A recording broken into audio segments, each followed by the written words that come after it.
Fresh off of her rehiring by Fox News, Sarah Palin was on Eric Bolling's news program to discuss a number of issues: the IRS, Edward Snowden, trust in government, things like that. Now, bear with me, we have a number of different videos I want to talk about, but they're all interesting, they're all entertaining, and they all make me weep for the future of the U.S. media.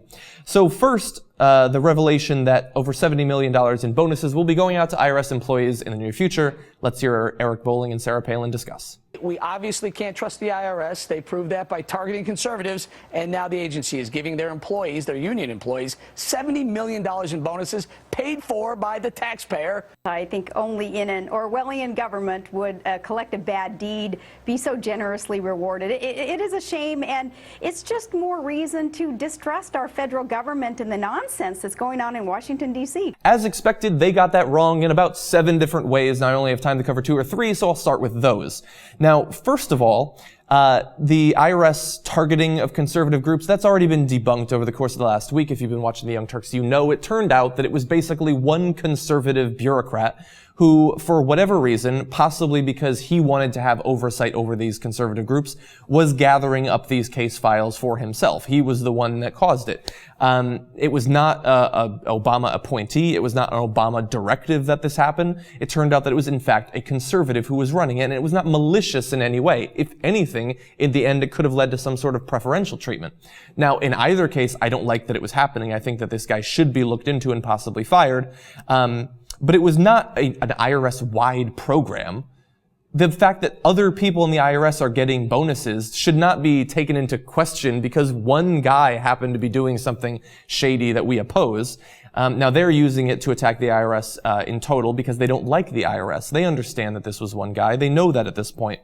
So it's just ridiculous that they think, well, clearly none of them should ever have bonuses. In fact, they should have their pay cut because of this one guy being kind of a douchebag. They also say that this is a reason to distrust the government. Now, I distrust the government. I think that we have much better reasons than the IRS investigating these conservative outlets. And also, what I think is funny about this is that you have this one guy who is acting in a way that we don't approve of, possibly breaking the law, or definitely acting in a shady way. Totally true. And they think that that means that these bonuses should be taken away from every IRS employee. I wonder if Eric Bolling and Sarah Palin were making the same argument when there was malfeasance in the U.S. banks, when companies could shut down and CEOs would get $10, $20, $30 million golden parachutes. Were they also against bonuses in that case when there was malfeasance? I don't think so. I think that that's extremely unlikely. Now, another issue that they touched on before we get to the Edward Snowden was drones. We saw recently the FBI director said that there has been limited use of drones in the U.S. That's ominous from my point of view. Let's see if they can get this issue wrong, too. Rand Paul was right when the senator engaged in the filibuster, and what he was asking for those couple of months ago, he was asking for these unanswered questions about domestic use of drones and the impact on the American public. What were they? What was going on, and was it actually happening? Once again, they both get it wrong. Now, they are right to oppose the use of drones on U.S. soil or above U.S. soil. They're certainly right there. Now, first, and this is going to be a running theme throughout the rest of the clips of Sarah Palin, she's lying to you there. Now, look, she's saying she opposes the drones because Obama approves of the drones, at least in some sense, and so it makes sense for her to oppose them. I totally get that. But does anyone here believe that if she was the vice president at this point, they would not be using drones in the U.S.? Or that if at some point she runs for president and she becomes president, that they won't use drones in the future? That's ridiculous. There's going to be a couple of the other cases in this video of her lying in that way, but whatever. The main way that she gets this wrong is actually when she talks about Rand Paul. So she said there that he stood up and he was against the use of drones. And if you recall, all of us here at the Young Turks were very much in Rand Paul's corner at that point, because it seemed like he was getting the issue right. Now, it took about 2 or 3 days before Rand Paul basically totally reversed course on drones when he said, well, I mean, if there was a guy in New York City and we found out that he had done something wrong, should we watch him? Well, yes, in that case, I suppose we should watch him. His convictions, his opposition to the program, just dust in the wind. Now, she's missing out on that point. Maybe she only saw the first video and then she was watching reality TV or something. But for those of you who were keeping track of what Rand Paul said about drones, his opposition to them did not hold strong over time. And so she's wrong there, and she gives him way too much credit that in the end he did not actually earn. Now, another issue going back to the IRS that they talked about was that this should be a reason that we abolish the IRS. Let's listen. This week, the Tea Party suggested maybe it's time to abolish the IRS. What do you think of that idea?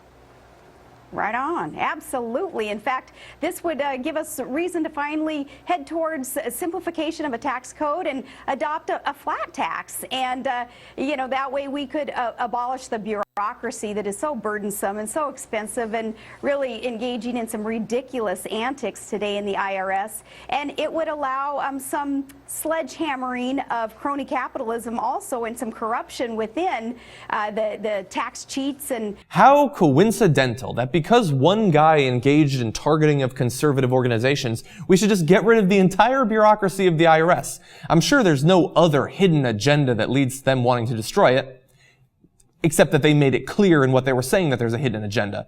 They didn't say we should abolish the IRS so that we could replace it with something that's totally nonpartisan in some sense and doesn't act in an ideological fashion, when we've shown you historically that the IRS under both Democrats and Republicans has been incredibly political. No, they say that it's too expensive and it looks into people's taxes too much and we should have, by golly, a flat tax, because that's what this issue is actually about. For them, it actually is, but it has nothing to do with the targeting of conservative groups or Tea Party groups. They want to abolish the IRS and possibly institute some sort of flat tax, not because they oppose bureaucracy, but because they oppose taxes. They want to reduce the tax burden on the most wealthy people in America. They want to line their pockets a little bit much and line the pockets of their wealthy donors when they're running for office or the people who invest and run Fox News. Both of those people would love a lower tax burden. And it has absolutely nothing to do with the unions in the IRS. It has absolutely nothing to do with the targeting of Tea Party groups. It has everything to do with dollar bills. Now finally, actually, this is not finally, but I do want to get to this. Listen to this little section. We have Sarah Palin, who's been hired to be a pundit, to speak with expertise and knowledge and experience on political matters. Let's listen here. I think this would give us great reason to make more sense of the coffers that are being filled by the American public's fruit of their labors. Now I'm going to be shallow for a little bit. I'm not even going to attack the actual substance of what she said, which was lacking too. She had no idea what she was talking about there. It seemed to me as if she tuned herself out and just started spitting out like buzzwords, political buzzwords. I think that she, much like Kelly Kapoor in The Office, has decided that she gets by much easier if she just simply doesn't listen to what she says. And so that was ridiculous there. But let's move on because this has been going on for quite a while. The last piece I want to talk about here is Edward Snowden, and she talks about that. Snowden is not the problem. Here, we're told, oh, just, relax. Don't worry about government spying on all of our communications, building that apparatus to be able to spy on all of us, that's no big deal. But it is criminal, the person who told us about what our government is doing. That's what's backwards about this. Snowden is not the problem. The problem is government violating our Fourth Amendment right, taking away our privacy. On the actual substance, Sarah Palin has gotten it exactly right. Edward Snowden is not the problem. He's not a problem. Yes, I do think that if he broke some laws, he should suffer the consequences, although we might want to consider changing those laws to encourage whistleblowing in the future. But he is not the problem. The problem is government intrusion into our internet, into our phone calls, and various things like that. But the problem here is that while she got the actual substance there right, she is lying to your face. She, again, going back to the drones, does anyone believe that if Sarah Palin was in control of government, she would not engage in this sort of surveillance? Or that she would have so much, gee golly, respect for the average American that she wouldn't allow this to go on? No, if anybody would love to exercise strong executive power, it's obviously conservatives like Sarah Palin.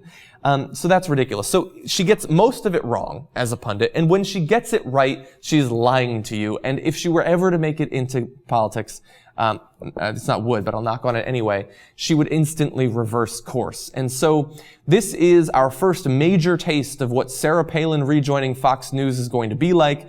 In one sense, I guess it's nothing but fun, but in terms of a reasoned debate, an educated public, and rational policies in the future, it is nothing but a disaster in the making.